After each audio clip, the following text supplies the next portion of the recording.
Assalamualaikum warahmatullahi wabarakatuh. Perkenalkan, nama saya Muhammad Zainal Suryana dengan NPM 411555020230033, kelas Informatika A2. Di sini saya akan mempresentasikan program perancangan UI UX design dari sebuah web atau aplikasi sistem informasi perpustakaan. Program ini saya buat untuk melengkapi tugas besar mata kuliah perancangan UI UX design.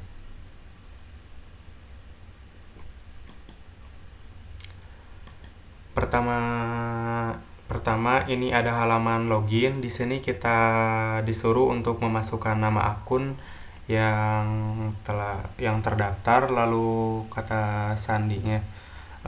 Di sini ada opsi stay signed in, yaitu untuk menyimpan info login.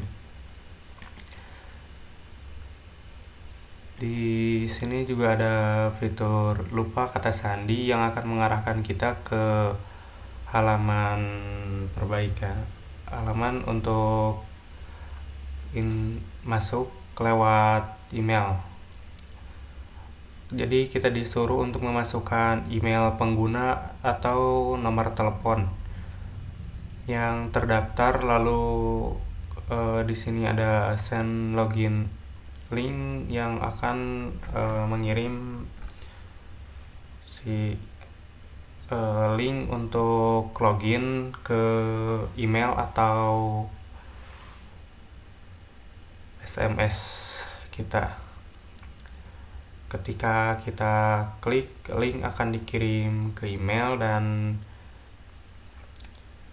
kita akan dikembalikan ke halaman login informasi perpustakaan, ke halaman login. Dan jika kita isi lewat sini lalu masuk, kita akan diarahkan ke halaman dashboard. Di halaman dashboard ini itu ada informasi singkat tentang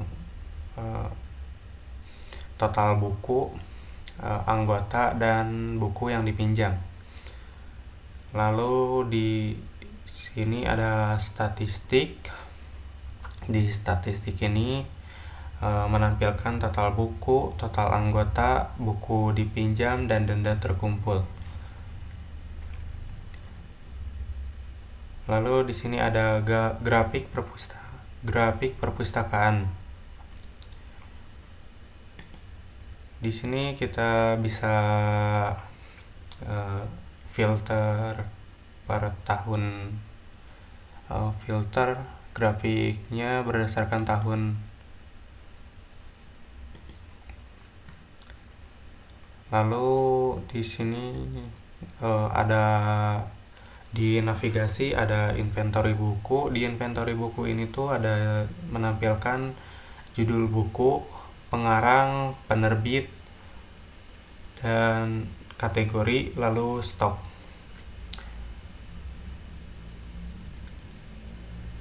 Di sini ada fitur tambah buku. Di fitur tambah buku ini kita bisa memasukkan data-data dari buku yang ingin dimasukkan, seperti judul bukunya, pengarangnya, penerbit, lalu kategorinya seperti sains, non-fiksi, teknologi, desain, atau yang lainnya. Lalu ketika kita save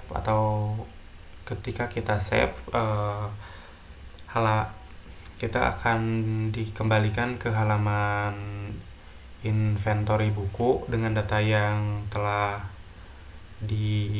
ditambahkan. Jika cancel, kita juga akan diarahkan ke halaman inventory buku, namun dengan data yang tidak ditambahkan.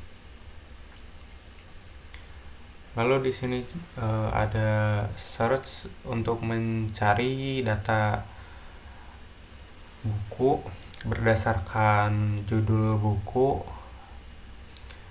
atau pengarangnya, agar pencarian lebih cepat. Di sini juga ada tombol edit yang akan mengarahkan kita ke halaman form edit buku. Jadi kita bisa mengeditnya di sini, edit datanya di sini. Lalu ya. Lalu di sini juga sama, tadi kembali ke inventory buku hasil editannya. Setelah itu ada transaksi buku. Di transaksi buku ini ada menampilkan ID buku, menampilkan ID, judul buku, nama peminjam, tanggal dipinjam, dan batas pengembalian, serta status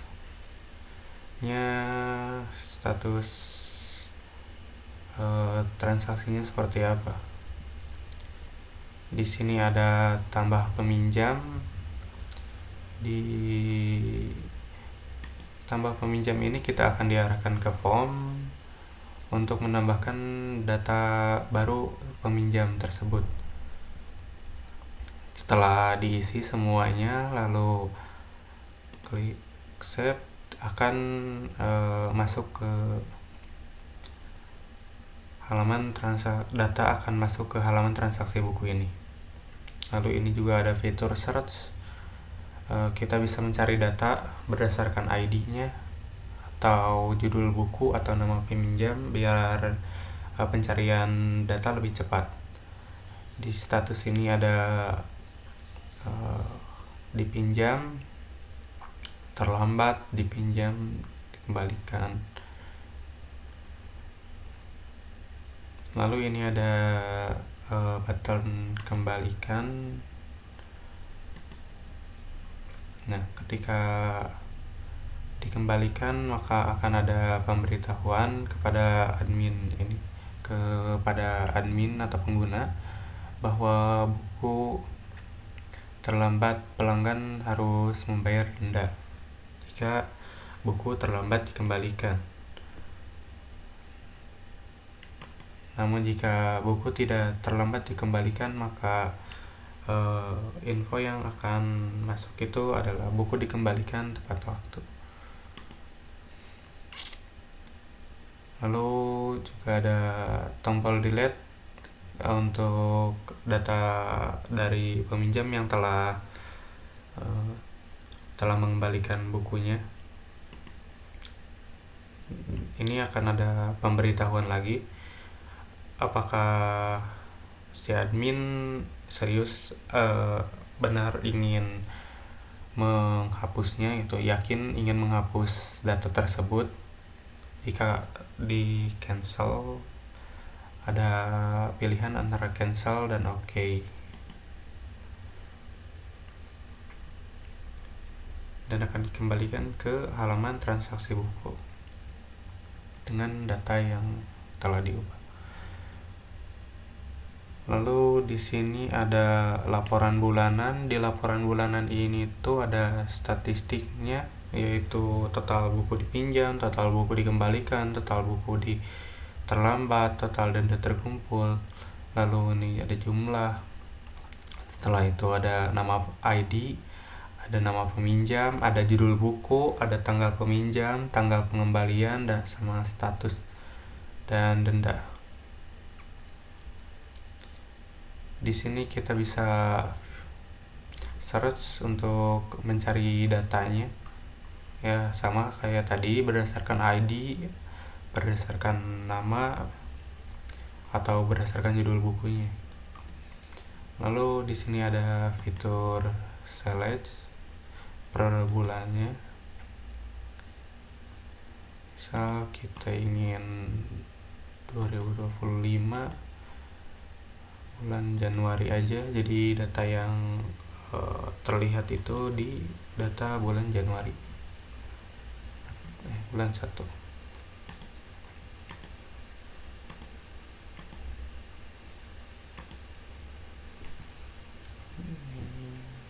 Ini di bulan Februari,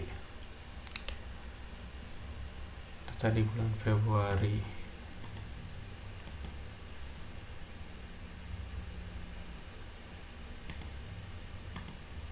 Ini data di bulan Januari.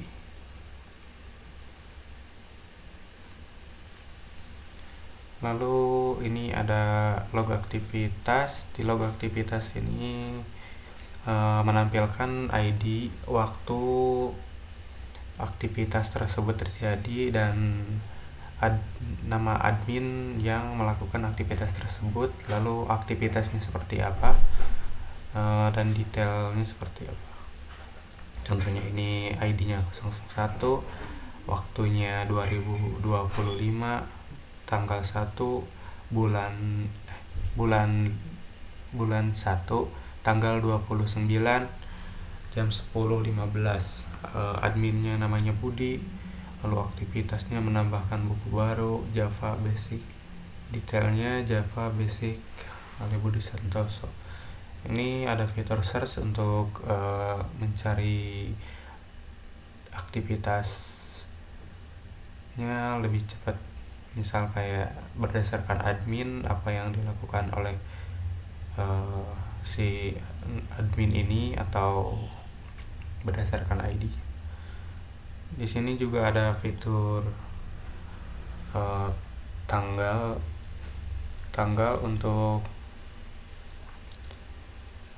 mengeluarkan data sesuai dengan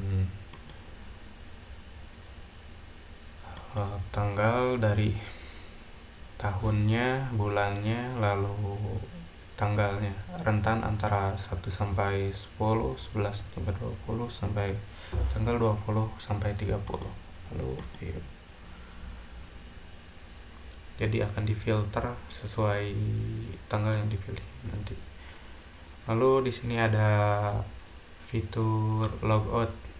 Ketika kita klik logout, kita akan dikembalikan ke halaman login.